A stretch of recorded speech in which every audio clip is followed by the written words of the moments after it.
Assalamu alaikum. Hello everyone. This is me Moriam and welcome back to my YouTube channel. আশা করি আপনারা সকলে ভালো আছেন, আমিও ভালো আছি। তো চলে আসলাম একবারে রেডি হয়ে আপনাদের সাথে একটা ভিডিও শেয়ার করতে।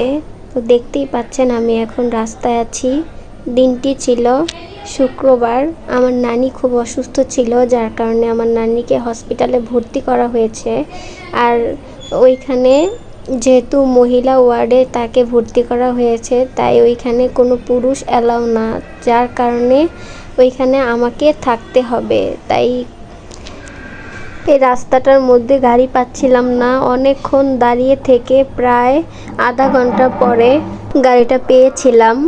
যাই হোক, এখন আমি গাড়িতে উঠে গিয়েছি। আর দেখেন চারপাশে রাস্তার কি অবস্থা, একদম বাজে একটা অবস্থা। 3-4 দিনের বৃষ্টিতে রাস্তাঘাট একদম নষ্ট হয়ে গেছে। আর এই এলাকার মধ্যে রাস্তাঘাট খুবই খারাপ, এমনিতেও বৃষ্টি ছাড়াও। আর এখন তো বৃষ্টি, প্রায় বৃষ্টির কারণে 3 থেকে 4 দিনের মাথায় এরকম বৃষ্টি হওয়াতে রাস্তাঘাটের অবস্থা এরকম হয়ে গেছে। আর সামনে একটা বাজার আছে, ওই বাজারটা সামনে দিয়ে যেতে আমার খুব ভালো লাগে। ওইখানে বিভিন্ন ধরনের কাঁচা সবজি পাওয়া যায়। দেখেন চারপাশে বিল্ডিং করার জন্য যে জায়গাগুলো খালি ছিল ওইগুলো প্রায় নদী হয়ে গেছে। আর এই যে দেখেন বাজারটাতে চলে আসছি কথা বলতে বলতে।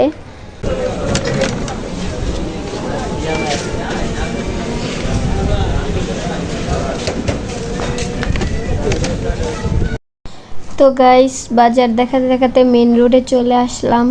তো এই যে এখন আমি এখান থেকে নেমে যাব।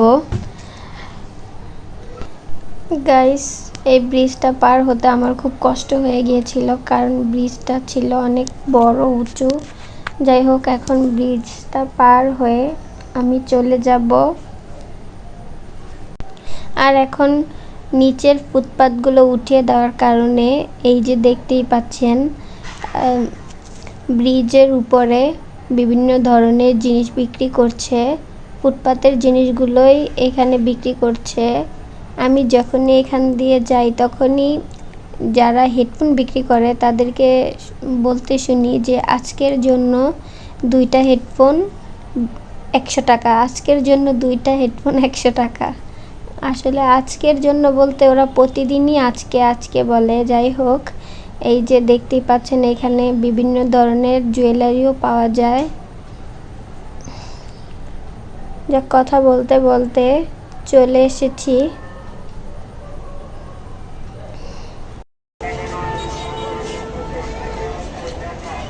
এখান দিয়ে উঠতে যতটা কষ্ট, নামতে অতটা কষ্ট না।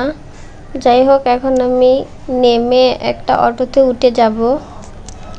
তো এই যে গাইস, আমি অটোতে উঠে গেছি। অবশেষে চলে আসলাম হসপিটালে এসে, ন্যাশনাল হসপিটাল ছিল এটা ঢাকার মধ্যে। যাই হোক, এখন আমি লিফট থেকে বের হয়ে, লিফটের 6-এ ভর্তি ছিল। যাই হোক, লিফট থেকে বের হয়ে দেখতেছি যে এই যে এইখানে দেখা যাচ্ছে রুগীদের বেড কাভার, এগুলোকে ময়লা হলে ওয়াশ করা হয়। আর ওয়াশ করে করে এগুলোকে আবার রিটার্ন ব্যাক করে দেওয়া হয়। এই যে এখানে দিয়েই চলে গিয়েছিলাম। এই যে এটা ছিল পুরুষ ওয়ার্ড, এটা ছিল পুরুষ ওয়ার্ড। যাই হোক, এখন এর পাশেই হচ্ছে মহিলা ওয়ার্ড। আর এইটা হচ্ছে আমাদের ওয়ার্ড। এই যে এখানে অনেকেই বসে গল্প করতেছে। আর হসপিটালে থাকাটা এতটা কষ্টের, একটা মানুষ হসপিটালে না থাকলে কেউই কখনো বুঝবে না যে হসপিটালে থাকাটা যে কতটা কষ্টের। আর এই আপুগুলো খুবই ভালো, অনেক হেল্প করে। তো ভিডিওটা আর বড় করব না, আপনারা সবাই আমার নানুর জন্য দোয়া করবেন, সে যাতে তাড়াতাড়ি সুস্থ হয়ে যায়। কথা হবে আবার কোনো নতুন ভিডিওতে। ভিডিওটা ভালো লাগলে like, comment, share and subscribe করে দিবেন। আল্লাহ হাফেজ।